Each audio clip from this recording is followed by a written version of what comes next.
Hey guys, welcome back. So today we're going to talk about something that's burning like wildfire across the internet right now, and that's the discussion about Russian manufactured ammunition and the Biden regime banning the importation of it through executive fiat. And that's what we're going to talk about in today's video, because I've gotten a lot of emails, a lot of private messages through Patreon asking me what my take is on it. And I think my take is slightly different than some of the other commentators out there that I've seen comment on this so far. But before we get started with today's video, guys, if you enjoy the content that we produce here at the Military Arms Channel, please take a moment to hit that like, share, and subscribe button, and also comment down below. We love reading those comments, and we typically stick around for the first day or so and answer the questions you guys may have. With all that being said, let's get started with today's video, talking about the importation of Russian ammunition. Guys, if you haven't checked out primaryarms.com, please swing by and check them out. They help support us here at the Military Arms Channel. They have a lot of great products, great inventory, great prices, great customer support, and prompt shipping. So if you guys haven't checked out primaryarms.com, please swing by and do so. An outstanding company. All right, so where do we start? Let's talk about the ban on Russian stuff. So the ban on Russian firearms took place under another administration where they were applying sanctions to Russia to punish them for their behavior. And it was more or less just a move against gun owners. It wasn't financially hurting the oligarchs that run Russia, because it's relatively a small amount of money to them in the grand scheme of things. You're talking about people who have access to oil fields and other precious metals and things like that. It was a move to stick their thumb in their eye of the Russians, but more so to stick their thumb in the eye of American gun owners. So you fast forward to the Biden administration. He wants to impose sanctions on the Russians again to punish them for their behavior internationally and their oligarchy behavior, and presumably for poisoning one of their own political dissidents. And so they're going to punish him by taking Russian ammunition away from American shooters. Again, a very small percentage of the amount of money flowing into Russia from things that they sell.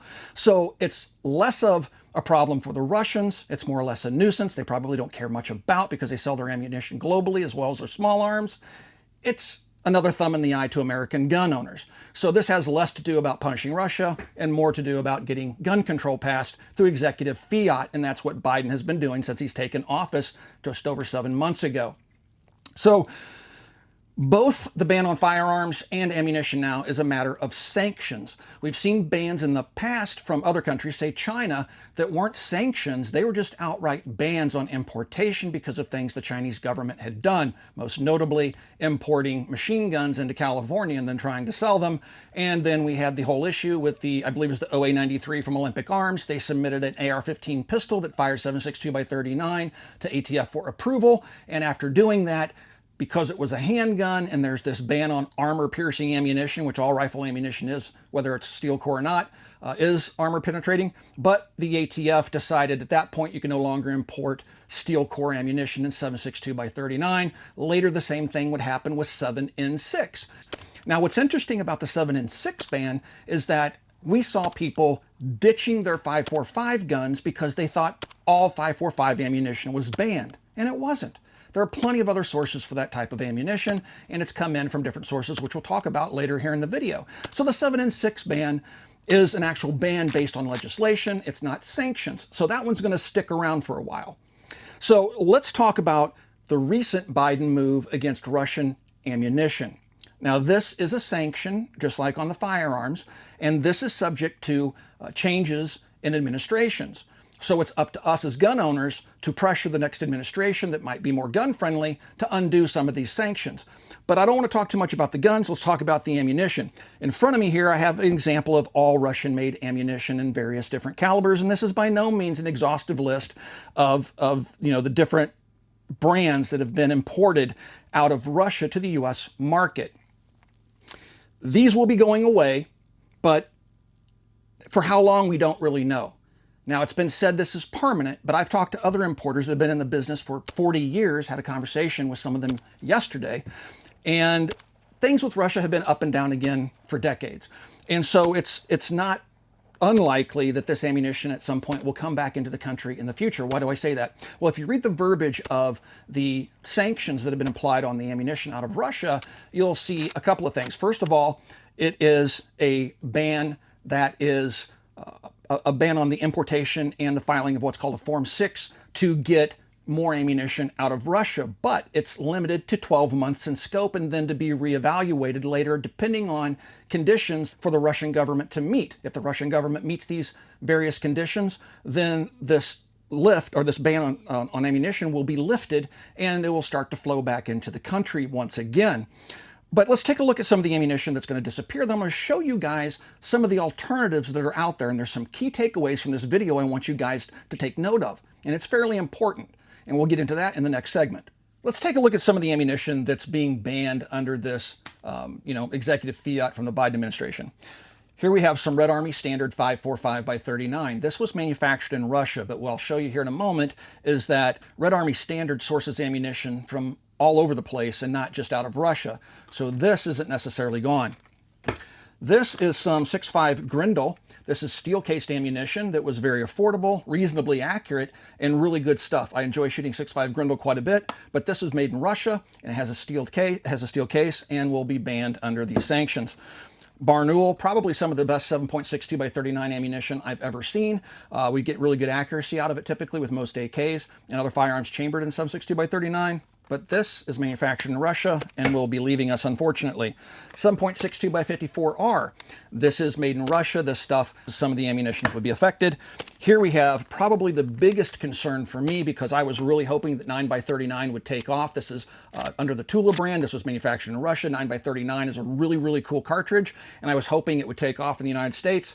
But this one is probably going to put the kibosh on that for some time. 7.62 by 39 Golden Tiger, another brand, comes out of Russia. We have Wolf 545 by 39. Wolf imports ammo from all over the place, which we'll talk about here in a second. But this example comes out of Russia and will be affected. Now, these are some blank cartridges that I really have a good time shooting blanks. I have 545 and 7.62 by 39 blanks here. I have adapters for various AKs, and shooting blanks is fun for me and the kids. Unfortunately, this stuff is loaded in Russia and will go away, and I've not seen another source of that, but I haven't looked for it. Here we have some more Polyformance Wolf 7.62 by 54R, loaded in Russia.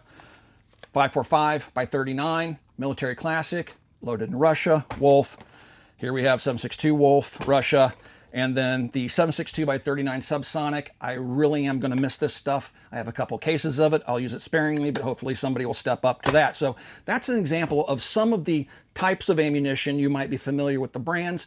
Brown Bear, Silver Bear, Wolf, Barnul, Golden Tiger, all that stuff is loaded from one of several factories in Russia. Now let's take a look at some of the alternatives that are out there that aren't going away. And this is going to dovetail into why I'm going to make some suggestions as to what you should probably do going forward. There are three primary calibers that people are most worried about right now with regards to the sanctions with Russia. Now, there's other calibers out there like 7.62 by 25 and 9mm Makarov and things like that that also have been loaded in Russia, but they have other sources, and that's what we're going to talk about now is some of the other sources for the ammunition that's going to replace the Russian ammunition. So this is some 7.62 by 39 that's loaded right here in the United States by Federal. Winchester also loads 7.62 by 39. So we have domestic production of this ammunition already capable right now in the United States. You're going to have brass case versus steel case, but it is available. There are boutique ammo shops out there. This is Graff & Sons. I buy ammunition from them all the time. This is some of their 54R. People are going to find a way to get the brass or the steel punched, I'm sure of it, and there'll be people that will spin up production domestically or in other countries for harder to find calibers like 545 by 39. Speaking of 545 by 39, Hornady's loaded it in the past, again, steel cases, but you know, I'm sure they'll be able to source other cases if they need to, if they want to produce that, which there are millions of guns in the country, somebody's going to want to do it. S&B. This is ammunition. This is 7.62 by 39, but this comes out of, I want to say this one comes out of the Czech Republic, if I remember right. So we have the Czech Republic that's cranking out 7.62 by 39, and I think you're going to notice a common theme here. There's going to be plenty of 7.62 by 39 and 7.62 by 54R available. There's other countries than Russia already loading it and importing it into the United States, and that's not going to change. The prices are going to fluctuate, but that isn't going to stop us from being able to get our hands on 7.62 by 39 or 54R. Speaking of 54R, this is some old Hornady stuff that was match. Unfortunately, they don't load this anymore, but they have the capability of doing it, obviously, because they've done it in the past. Here's an example of Red Army Standard. At the opening of the video, we had some Red Army Standard that was loaded in Russia. This stuff is loaded in Ukraine. Okay, Ukraine is not Russia anymore. That means we can still get 545 out of Ukraine. I'm sure Century Arms is already spinning up Form 6s, which is the form that you have to submit to the ATF to get approval for import to offset any losses they may be taking from the sales of Russian ammunition. Gecko comes out of the EU. This is 7.62x39, another source of ammunition. Fiocchi, this stuff comes out of Hungary, and this is brass-cased ammunition, again, coming in the country fairly regularly, and I'm sure they're going to spin up more production to meet the hole in the market that the Russian ammunition is going to leave. Wolf doesn't just import out of Russia, they import out of many different countries, including Taiwan, and their ammunition is still really affordable, even though it's brass-cased ammunition. Wolf Gold 223 is one of my favorite calibers and loadings because it's been really good, consistent ammunition, and it's loaded in Taiwan. So Wolf is going to find other sources of ammo. Here's some Wolf Gold 6.5 Grindle. Earlier in the video, I showed you some steel case stuff. This is still affordable, a little bit more expensive, but it's still going to be coming in the country because this is not loaded in Russia. And then, of course, we have PPU, which loads all sorts of calibers, including 54R. This is coming out of Serbia, and you're going to be able to find most of the, sub 62x39 and 54R and other calibers like 7.62 Tokarev and also 9x18 Makarov. You're going to be able to find alternative sources for that ammunition as well. Now, those are the handgun calibers that people are probably less concerned with, and people are going to be more concerned with 7.62x39, 5.45x39, and 7.62x54R. But I think I've demonstrated fairly effectively here that there are ample sources of this ammunition already coming in the country that will probably be ramped up even more to offset that loss, that hole in the market that the absence of Russian ammunition is going to leave. So under the new proposed sanctions that are going to go into effect, I believe, September 7th, it's going to restrict the further submission of those Form 6s. Now, there are already approved Form 6s out there. I'm sure there's others pending before the deadline of September 7th. But keep in mind on these forms, the companies that are requesting permission to import ammunition that already have approval have tens of millions of rounds on those Form 6s. So it's not like this ammunition is going to just disappear overnight. It's still going to keep coming in the country on these already approved Form 6s. It might take a year or more before we actually start to see a shortage. But what we're not going to see is the prices go down on the Russian ammunition. Over the course of the next year, you're going to see the prices keep go up because every time it goes up online for sale, the prices are going to keep going up, and that's just what happens when you have supply and demand issues. But in that time period, in that year or so that it's going to take, other companies are going to step up and find alternative sources, with the biggest problem being 5.45x39, but there are other sources, just not as many. So the ammunition is not going away. 3 key points I want to drive home in this video. First of all, don't run out and sell your guns. There's no reason to go out there and sell them for a loss because you're worried you're not going to be able to get ammunition. You're going to be able to get ammunition, so don't go out there and just give your guns away. It's silly. That includes 5.45x39 like this rifle. All right, so we're going to start seeing it. We're already starting to see it at Copper, people bringing in their AKs and trying to dump them. And we're cautioning them against doing that. This is the exact same thing that happened with the 7 and 6 ban. And people need to get a grasp on reality here and stop throwing away their guns or giving their guns away and taking a loss on them, because there's going to be ammunition for your 5.45 guns. There's certainly going to be ammunition for your 7.62x39 and 54 guns. That's not even in dispute, okay? There's going to be plenty of ammo for those different types of firearms. All right, so don't sell your guns.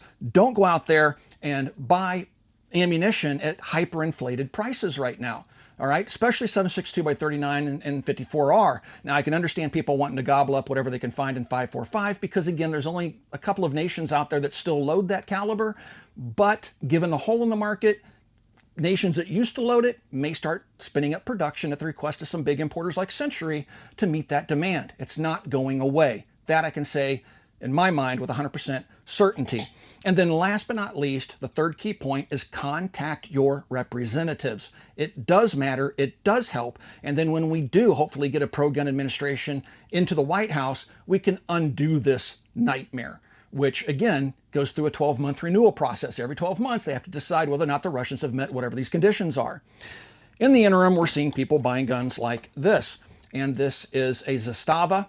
and this is a 5.56 pistol. They're also now available in rifles, and you're going to see people buying things like this. You're going to see people buying Galil Aces in 5.56 because they think that the Bi 39 and 54R calibers are going away, and as I've already illustrated in this video, that's simply untrue. So don't go out there and throw your guns away. Don't go out there and buy a bunch of ammunition you don't need, especially 7.62 by 39 and 54R, and please contact your representatives. That's how we're going to fix this. It does matter. I know a number of you are going to say, oh, it doesn't matter. They're going to do whatever they want anyway.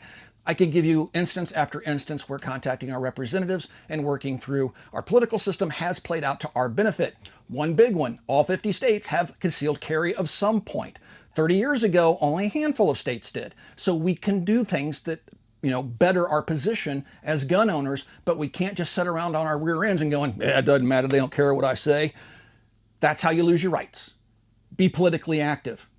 All right, guys. So hopefully you found the information in this video to be useful. I again, caution you against just throwing away things or panic buying ammunition. Be very deliberate in your actions, and rest assured there's going to be plenty of ammunition out there for your Soviet and Russian Comblock type weapons going forward. Guys, if you enjoy content like this, please consider becoming part of our Patreon family. You can find a link down below. You'll get early access to videos like this one. I answer all private communications, and we have a great community built online over there. Again, there's a link down below to Patreon. And also, guys, right here on YouTube, you can support us in our efforts. There's a little join button right underneath the video player you're watching right now. Please click that join button and consider supporting us here on YouTube. And last but not least, guys, please swing by and check out coppercustom.com. Thank you for 13 years of support, and we'll talk to you guys soon.